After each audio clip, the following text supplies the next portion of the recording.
2 Kings chapter 10. Ahab had 70 sons in Samaria.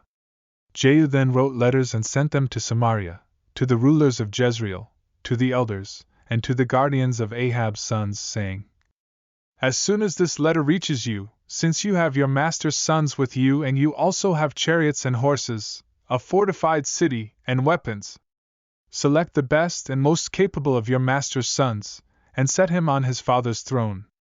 Then fight for your master's house.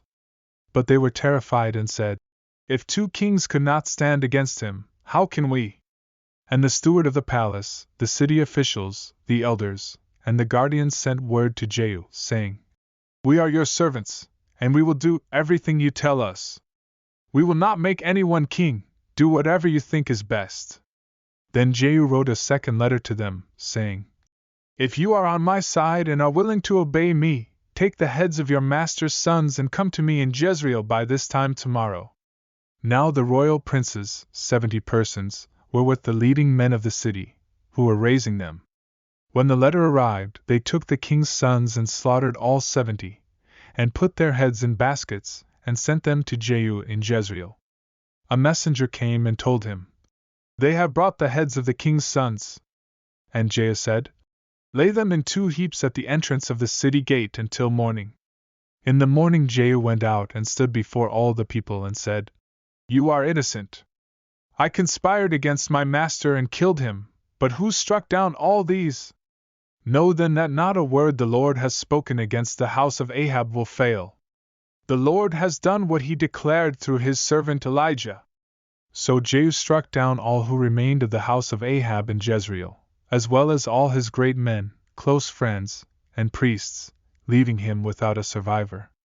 Then Jehu set out and went to Samaria. When he was at the shearing house on the way, he met the relatives of Ahaziah king of Judah and asked, Who are you? They answered, We are Ahaziah's relatives, and we have come down to greet the king's sons and the queen mother's sons. Take them alive, he ordered. So they took them alive and then slaughtered them at the well of Beth-eked, 42 men. He spared none of them. Afterward, Jehu met Jehonadab son of Rechab on the road and greeted him. Is your heart right as my heart is with yours? Jehu asked. It is, Jehonadab replied. If it is, give me your hand, Jehu replied. So Jehonadab gave him his hand, and Jehu helped him into the chariot. Then Jehu said, Come with me and see my zeal for the Lord. So he had Jehonadab ride along with him in his chariot. When Jehu arrived in Samaria, he struck down all who remained of Ahab's family in Samaria, until he had utterly destroyed them, according to the word of the Lord spoken to Elijah. Then Jehu assembled all the people and said to them, Ahab served Baal a little, but Jehu will serve him much. Now summon to me all the prophets of Baal, all his servants, and all his priests. None must be missing, for I have a great sacrifice for Baal. Whoever is missing will not live. However, Jehu was acting deceptively in order to destroy the servants of Baal. Jehu commanded, Proclaim a solemn assembly for Baal. So they called one. Then Jehu sent messengers throughout all Israel, and all the servants of Baal came. Not a man was missing. They entered the temple of Baal, and it was filled from end to end. Jehu said to the keeper of the wardrobe, Bring out garments for all the servants of Baal. So he brought out garments for them. Then Jehu and Jehonadab son of Rechab entered the temple of Baal, and Jehu said to the servants of Baal, Look carefully to see that no servants of the Lord are here among you, only servants of Baal. Then they went in to offer sacrifices and burnt offerings. Now Jehu had stationed 80 men outside, warning them, If any of the men I have brought into your hands escapes, your life will be for his life.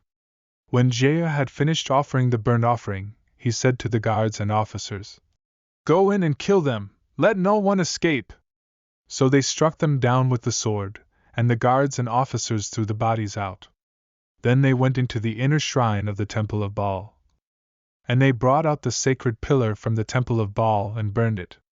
They demolished the sacred pillar of Baal and tore down the temple of Baal, converting it into a latrine, as it remains today. So Jehu eradicated Baal worship from Israel. However, Jehu did not turn away from the sins of Jeroboam son of Nebat, who had caused Israel to sin, the worship of the golden calves at Bethel and Dan. But the Lord said to Jehu, "Because you have done well in carrying out what is right in my sight and have done to the house of Ahab all that was in my heart, for generations of your descendants will sit on the throne of Israel." Yet Jehu was not careful to follow the instruction of the Lord, the God of Israel, with all his heart. He did not turn away from the sins that Jeroboam had caused Israel to commit. In those days the Lord began to reduce the size of Israel. Hazael defeated the Israelites throughout their territory.